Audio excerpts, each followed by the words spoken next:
This is the show that helps you know what to quit, what to keep, and what to question. Hi, everyone, and welcome to the QuitCast. My name is Becca. I'm going to be your flight attendant for the day. We have quite a bit to cover, and we're going to get right into it because we've been doing our marketing myths.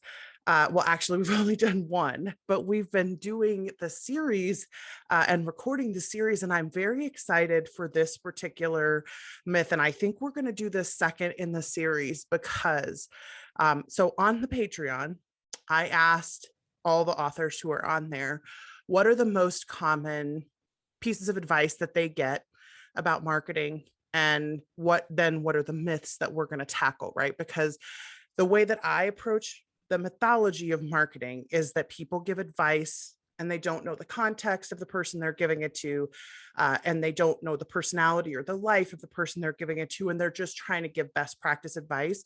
And then it ends up being essentially mythology. And so we question the premise, right? Not mythology like this doesn't exist, this is completely incorrect for all time, but mythology like this is definitely not right for this particular type of person or that type of person or this author, or that piece of advice only works if these three elements are present. So some of that is going to be later on in the series. But today I want to tackle one that I hear so often in coaching. I think I might hear it almost every coaching appointment anymore.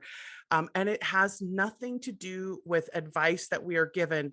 Other than that, it's advice we give ourselves about how we market. So one of the most common questions I get asked in coaching has to do with execution. So there's the theory, right? The strategy behind why you make the decisions you make. And there are the tactics that you choose to employ, the things that I do in order to make those strategies happen. And then there is the execution. And if you think about those as three separate parts, the strategy, the tactics, and the execution, not everyone is equally gifted at all three of those pieces. And I did a whole talk at a couple of conferences about this, and I won't bore those of you who have heard that. We're going to do more about those later, but specifically today, I want to talk about execution. Because when people start talking to me about why they're not executing their marketing tactics, there are three different reasons that I am consistently given about why they are not executing. So, and they'll often ask me, like, why am I not doing this? Is it, and then they say one of three things. Is it fear of success, fear of failure, or imposter syndrome? And those are the three most common reasons that people think they are not executing things. So they'll say, well, maybe I'm just afraid of success. Well, maybe I'm just afraid of failure. Well, maybe I have imposter syndrome. And if you've heard me talk about any of these three things before, you know my opinions on them is that we use them as a reason far more often than they are actually the reason. So there absolutely are people out there who are legitimately afraid of success for reasons that are so hardwired into them that it takes therapy to unwire those things. There are people who are legitimately afraid of failure. There are people who definitely are incapable of seeing their own capacity or their own ability, and they do actually have imposter syndrome. The people who have those things are very rare. And in my experience, we like to claim those things because they feel easy to understand. I've named it. I've claimed it. This is the thing that I have. So let me go read a book about how to handle fear of failure, fear of success, or imposter syndrome as the reason why I'm not executing. And the problem is that it so rarely is actually the case that that's why you're not executing, that going straight to those big picture diagnostic style things is often the exact wrong thing to do. Fear of failure, fear of success, and imposter syndrome have very complicated backstory reasons for why they are present when they are present. Too often, we blame them or claim them as reasons when they really aren't. And why is it super important to Becca that we diagnose this cause of a lack of execution correctly? It's because if you diagnose the wrong cause, then you apply the wrong fix. So, for instance, fear of success or fear of failure, if you're taking a therapeutic approach, some of the work that you do to deconstruct fear of success and fear of failure is years, sometimes decades worth of work that we're doing trying to uncouple these behaviors from our instinctive responses because of years and years and years, or potentially sometimes biology, right, of either training or biological responses, neurons firing, etc. And most of us don't need that because the reasons that we are not executing have nothing to do with those things. And by the way, I just have to say about imposter syndrome, those of you who feel like you might be imposters, like you're afraid that someone's going to come in and find out that you are not really as talented as they think you are, et cetera, et cetera. The most normal thing in the world for people who are not imposters is to feel like they might be, is to worry that they might be. You know who doesn't worry if they are an imposter or not? Imposters. Imposters do not have imposter syndrome. So if you are worried that you are an imposter, you probably aren't. So it's okay. Like it's okay to feel that way. So many of us, and especially we, attribute to several strengths, right?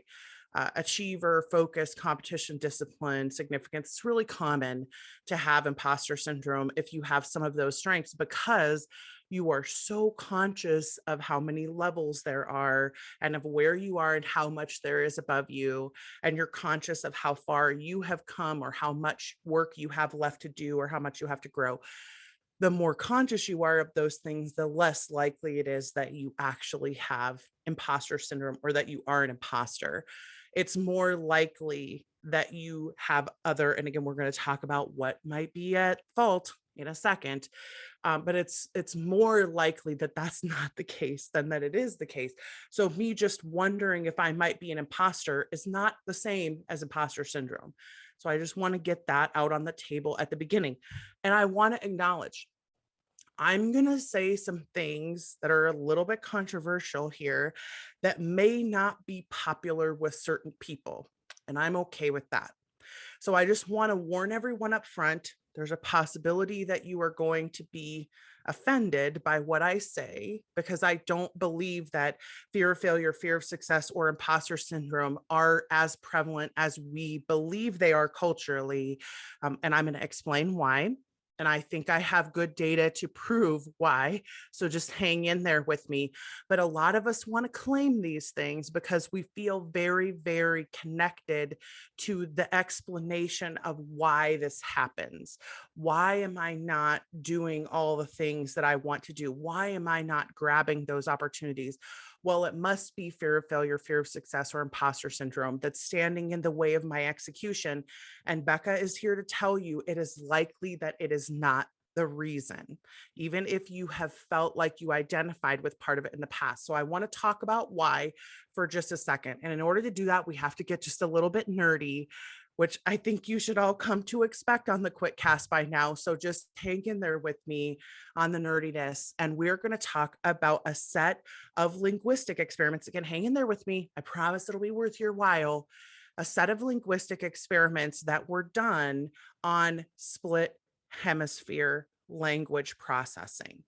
The reason this is important is it tells us something about how our brain communicates that is really important to understand when we are diagnosing ourselves about why things happen and why they don't happen. All right, so very quickly, I will run through a very fast description of the experiment so you can understand the basis for it, and then I'm going to talk about the application. So first, the experiment. So there was a scientist, or there is a scientist, they may still be alive, named Gatzinga, who was doing experiments on split brain patients, which is where the right and left hemispheres aren't communicating with each other. So the purpose was to isolate the hemisphere in order to be able to talk directly to one hemisphere or the other. And there are all kinds of reasons why. I will not get into them, but if you're interested, you can go read the white papers. It's fascinating. Go on JSTOR, etc. But the important piece is that it began there. And since then, because of what they found in that experiment, there have been a multitude of replicated experiments after that, trying to understand how our hemispheres talk to each other and what that means about how we create meaning in our brains when one thing is stimulated and then we have to explain why. So let me explain the experiment very quickly. So the scientists set up a little module that had a split, like a board split in between the two eyes, and there were two separate screens, one on each side. And what they were trying to do was project images at just one side of the brain and then see how the two sides of the brain would communicate with each other to explain what happened. So there are several different very famous examples of what they projected, but the one that is the most interesting in terms of what it means about how our brain communicates, and how we tell a story.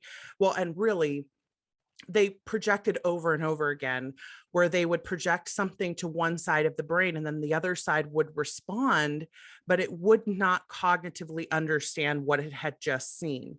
So for instance, they would project a ball on one side of the brain where the other side was not getting the projection of the ball. And then they would ask the opposite hand to reach for the ball, either on one side or the other. And so the point was to try to see if the two hemispheres would communicate with each other in a way that they could answer a question and explain what had just happened. So when they would project the ball on one side and the other hand would grab the ball, then they would ask the participants, why did you do that? And they would invent a reason for why they did it, or they would say, I don't know. But the important piece is that they were not aware of what was going on in their brain. And when asked why, they had to invent a story. So the most important one in terms of this particular application that I'm trying to make is when they would take female participants and they would show on one side, on the affected side, a picture of a naked man, and then they would giggle, like the woman would laugh uncomfortably, and having been in public surrounded by people and then seeing the naked man, and they would laugh uncomfortably. And when the researchers would ask them, why did you just laugh, they wouldn't be able to explain why, and they would make something up, right? They would say, oh, that, it tickles or something like that, right? So there were all these examples of people being shown something, their brain responded, they did not know what was happening, but when you ask them to explain it, they make up a story about what happens that somehow puts all of this together. And later experiments, when they replicated them, where they weren't trying to understand the split brain issue, where they were actually just trying to understand how do the hemispheres communicate with each other, they would show one side, one piece of information like a shovel, and the other side, another piece of information like a chicken. And then they would ask them what they just saw. And the person, almost to a person, would invent some kind of a story that included both the shovel and the chicken, even though they were not really aware that they saw one of the pictures.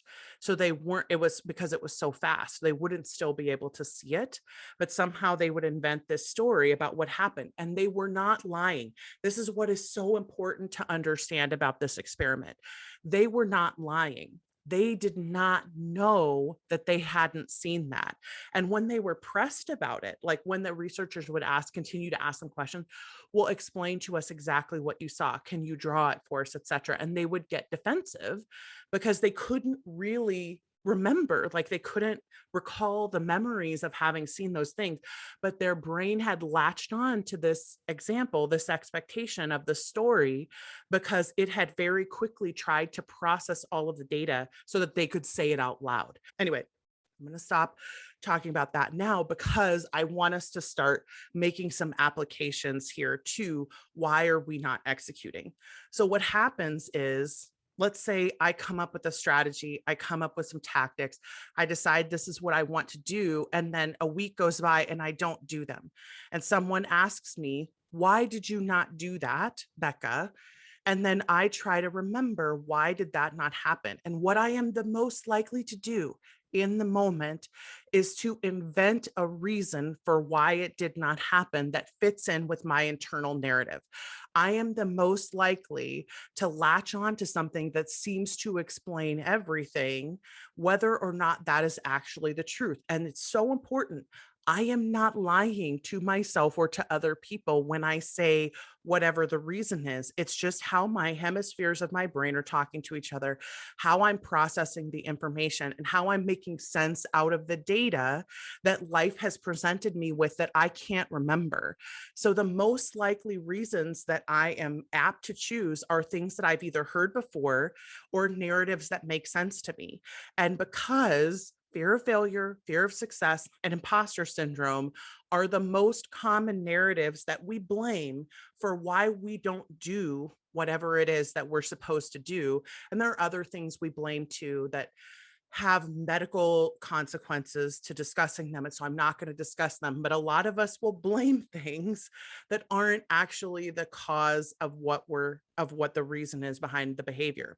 The reason, by the way, that the coaches are trained, our strengths, certified strengths coaches are trained to listen to and help you identify the strengths live as they're happening is because that way you don't read backwards into the data of your own experience, because we're hearing you explain the behavior and then we're helping to attribute those things, teaching you how to attribute them to the places that they're really coming from, these centers of strong behavior, so that we don't start describing them in other ways that are making us feel bad about ourselves or that are making us feel like we're diseased or there's something wrong with us, right? Which is what this fear of failure, fear of success, imposter syndrome seems to do, is they feel like this oppressive weight that people have to bear, like, oh, I must really hate myself if I don't want myself to be successful. And it doesn't help that the way it gets talked about commonly in the culture, especially at the culture at large, especially people who are not academics and don't do the research, is that they're looking for ways to explain, they're looking for a narrative that makes sense. And as soon as the narrative fits and makes sense of all the data, they just slap that on. And then that becomes what the problem is. But as a success coach who specializes in very small behavior changes so that we can have that large systemic impact, which is what we do at the Better Faster Academy and the SIME group, we end up seeing people when they're really in the middle of this stuff.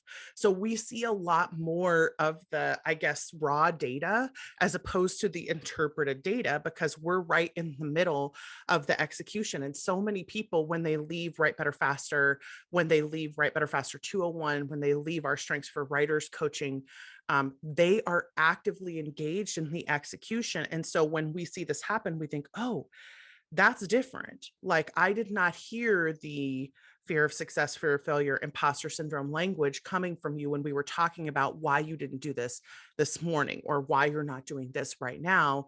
They're more likely to have not been asked to invent the narrative yet. And again, the word invent, I do not mean that we're lying to ourselves. Not necessarily anyway. I don't think it's intentional. I just think that we don't understand where the behavior change is really coming from. Why are we not executing?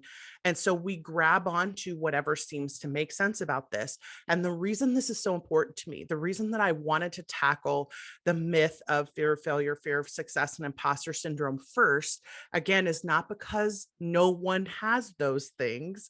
We definitely know people who have each one of those and who are working with their therapist to uncouple those behaviors so that they can be more successful. That's not a coaching place. But where coaching can come in is where you say, I wonder if I might be afraid of success. And then we say, oh, let's talk about that. Like, tell me about this situation. Tell me about that situation. Where is that coming from? And then if we feel like there's a therapy line, then we're like, oh, great, let's get you a therapist. Like, let's refer you to somebody so that you can work on that problem, right? Like that, on that diagnosis, because they will handle that part. But when it isn't those things, and when it is one of the three things we're going to discuss in just a second, then it's really, really important that we do not label it as shoveling the chicken coop, because we saw pieces of data that we don't know how to put together. And we're trying to tell ourselves a story about why this happened. So let's just release the expectation that there is a diagnostic reason why I am not doing X, Y, or Z for a second. And let's just talk about the three most common actual causes, like not the big picture systemic diagnostic stuff, but the in the moment, why am I not doing this thing? Let's take one individual behavior and talk about why it is not happening for just a second. So I want to cover the three most common reasons, and really the third one has two parts, but the three most common reasons why, when you make plans, you don't execute them, specifically in marketing again. And I want to try to decouple some of this fear of failure, fear of success, imposter syndrome stuff and talk about the root cause for just a second. So, the three most common root causes that we see in success coaching about why we're not executing are: number one, there's a skill that I don't yet have. There's a skill that I don't have right now. And because it's happening so quickly, the thought process of, let's say, I want to run Facebook ads. I want to run Facebook ads. And so I jump into a class about how to do Facebook ads. And I immediately freak out because there's so much at stake, right? And I haven't been able to deconstruct my fear in a way that makes me able to see that there's just a skill that I don't possess right now. And that is the easiest explanation. That, let's say, I don't know how to read these particular pieces of information, but there's so much coming at me right now that I get overwhelmed by everything. And then that lack of a skill, I can't point to it. I can't tell the chicken coop story because I'm seeing the chicken and the shovel, and that's all I see, and I don't know how to put it together. And then it's happening so subconsciously, that understanding that there's a skill I don't have, that I'm often jumping over the knowledge that I don't have this skill because I'm not aware that that's a necessary skill to do this particular job. Something like newsletters is a great example, where somebody says, well, you should do a follow-up sequence. And they're like, oh, I don't even know what that is. Right. And then immediately they have the fear, or we have, because I had fear about follow-up sequences when I first heard about them. Immediately we have the fear. And all it is a fear of not knowing what I'm doing because there's a skill that I don't have yet. And the problem is, when we're imagining ourselves, especially those of us who are either futuristic or strategic, where we're actually picturing ourselves in the future doing this thing and failing at it, we forget to make the connection that there is a skill that I can acquire that will make me able to succeed at that thing in the future in a way that I'm not succeeding at it right now. But because we extrapolate our same self forward into the future, or we anticipate being our same self, and we don't know how to do that thing, then it freaks us out in that moment and we freeze and we don't want to do it. And then, because we're not always aware that we've assessed our skill level and found ourselves wanting and not wanting to continue on because there's something I don't know how to do, because that's often subconscious and precognitive, we're not always aware that that's what's happening. So we don't stop and have that moment of, hey, there's a version of me in the future that understands how to do this particular skill. And how do I get this person today to move forward and become that person? Like, what are the decisions that I need to make moving forward from here? So it's the simple difference between, I'm telling myself, oh, I'm so afraid of failure. I'm so afraid of success. I'm such an imposter. Everybody's going to find out that I don't really know what I'm doing. And then we focus on that answer and we go try and fix that problem, when the real core problem is just, there's a skill that I don't have yet. So let's pause and assess the skills that I do have and the skills that I don't have, and try and figure out how to raise up the skills that I don't have yet to a place where I can tackle that thing. And if I don't allow myself to take that pause, I'm constantly going to be getting frozen by the fact that there are skills I don't have. Some of us are aware that there are skills we don't have in some moments, but it's usually because we have enough experience with something to know, oh, I can't read spreadsheets. Oh, I can't do this. Oh, I can't do that. And so we have that consciousness of the fact that we don't have the skill, but not everyone has a consciousness about that in the moment when that is actually the reason. So for instance, we'll be sitting in a coaching call and someone will say, "Oh, I'm so scared of the edits that are coming up," right? And I'll say, "Well, what's the edit system that you use?" "Well, I don't have one." Well, that's probably why you're scared of it, is because you don't know what, like you can't see the pathway, right? Because there's some of us who need to see the pathway. There's a skill that I don't have in the future or that I don't have now that I'm extrapolating failure forward. And that is causing me to freeze and be afraid of the process. And sometimes all it takes is to sit down with somebody who knows the process and to assess, do I have that skill? Do I have that skill? Do I have that skill? Is there a place that I could go to find those skills? And again, that's a lot of what we do in success coaching is just assessing what skills do we not have and what skills do we have and how do we go forward and get that skill and look at the progress that we've made and all that stuff, right? So this is a very, very important piece of knowing how to move forward into something that you don't yet understand, is knowing that a lot of your freezing is probably going to happen because there's just a skill you don't have yet. So let's not put too much pressure on ourselves to know things that we can't possibly know yet, and just go get the skill. And it is really that simple. It's not always easy, but it is really that simple. So that's the first one. The first reason that we don't execute is because there's a skill that we don't have and we don't know that we don't have it. So we need some kind of awareness to help ourselves uncover the need for that skill to happen.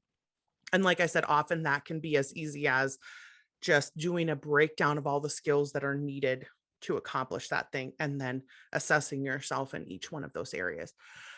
The second reason that we often don't execute what we plan is that we don't know where to start. And we're not always aware that we don't know where to start because often the processes that we're executing seem to come with a list of steps. So let's go back to the newsletter automation. If you were to look at any of the newsletter processes that are out there that anyone has ever created, there's always a set of steps. Start here and then go there and then do this. And it's very handy that people have done this for us. But often for each one of us individually, there's steps before that first step that whoever created the system doesn't understand that there are some people who can't do these things. So just as a for instance, not everyone knows exactly how to create a dialogue with a reader that the reader's going to engage with. So if the first step is create a dialogue with a reader that they're going to engage with, I don't know how to do that, then I don't know where to start.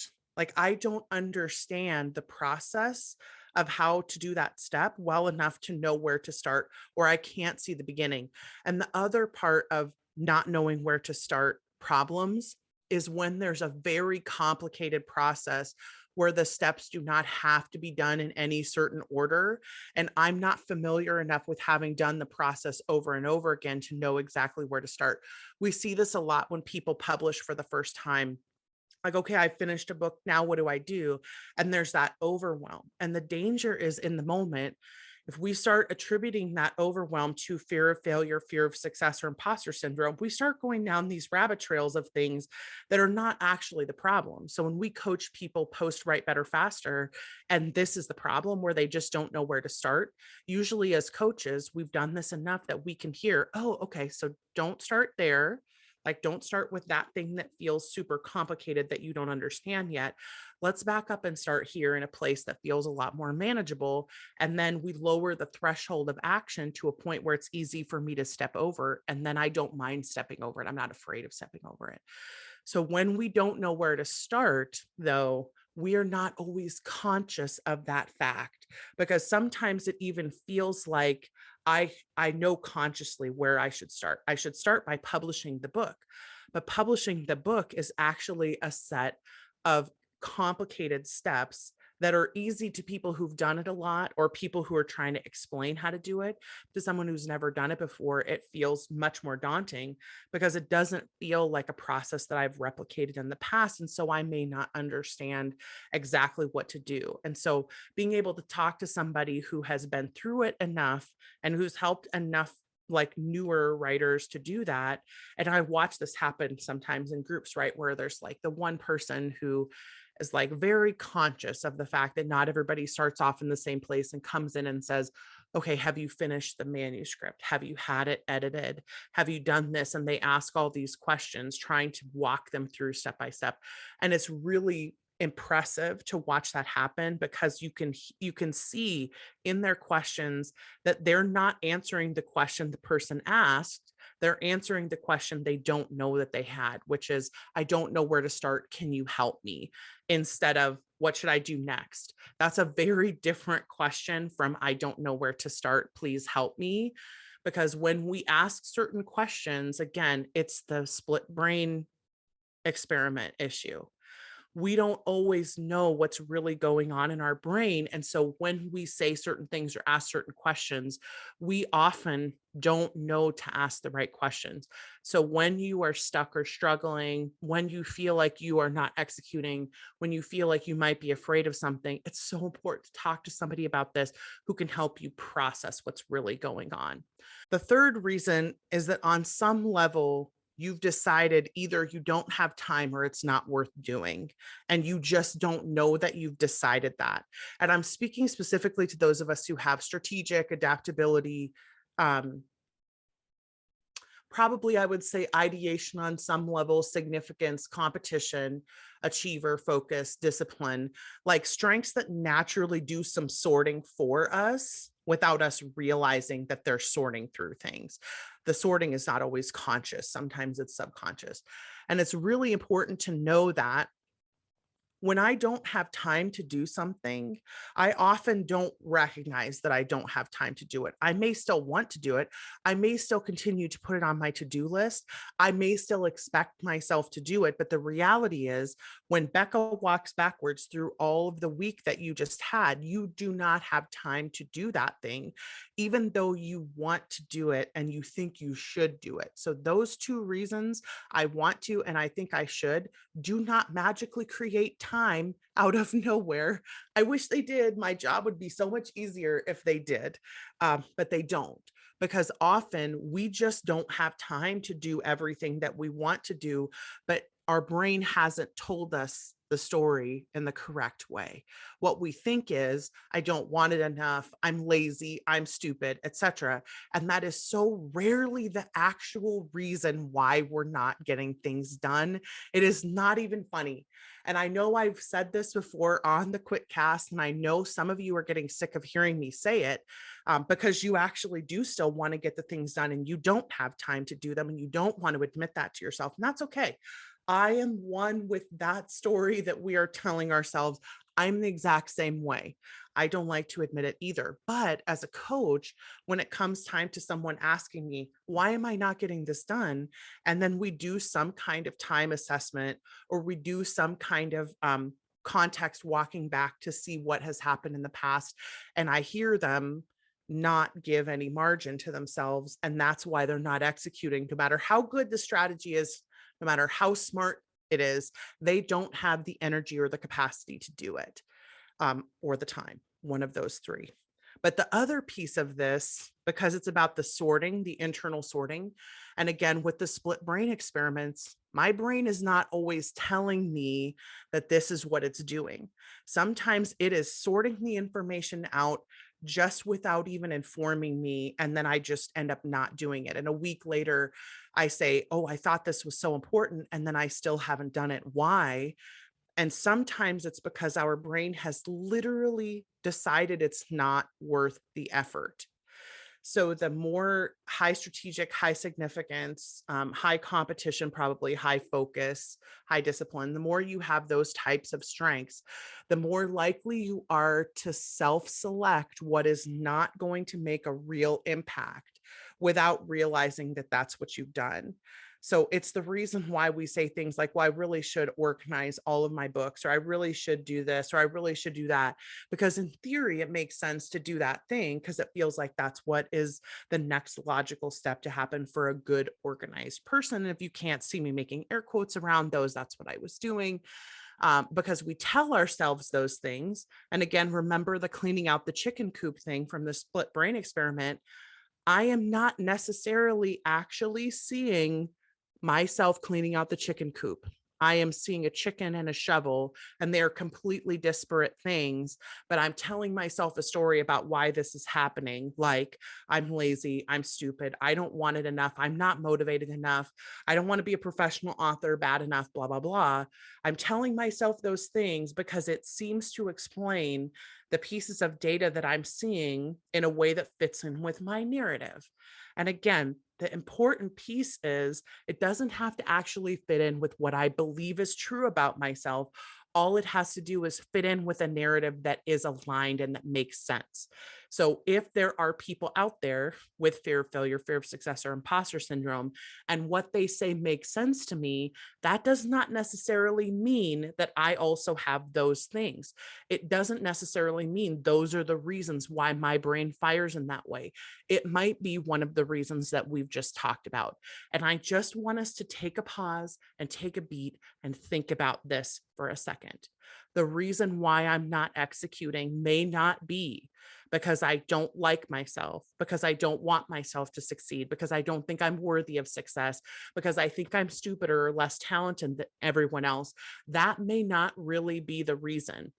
And if you've been using fear of failure, fear of success, or imposter syndrome as a way to explain your behavior in the past, and it feels like it should resonate, but it's not really 100% working for you, or the fixes are not working for you, or you read the books or listen to the podcast and they just do not work for you because they don't seem to align with what you really think, then that's probably not what's going on, even if you're doing the exact same behaviors as people who actually do suffer from those things.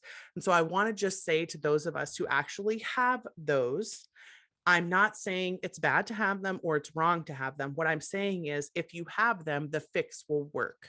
Like the fix will solve the problem. If you don't have them, then diagnosing them that way is not actually going to help you succeed. And you want to think more about these three things that we've talked about today. I know that was a lot, and we can take our nerd caps off now. And I thank you all for letting me have that experiment discussion in the middle because it was super important. We probably are going to talk about this at some point in the future. I do think that it's really important to have an awareness about what's really going on inside of our brains, because so often this split brain experiment thing illustrates we do not know what's really happening inside of our brain. And the more power we can take back for ourselves, the better. So I just want to say thank you all for listening to my nerding out today. And I hope that this was helpful. Please do comment below and share. Please like and subscribe. And we hope to see you next week when we talk more about more myths of marketing. Thanks, everybody. Have a great day. Bye.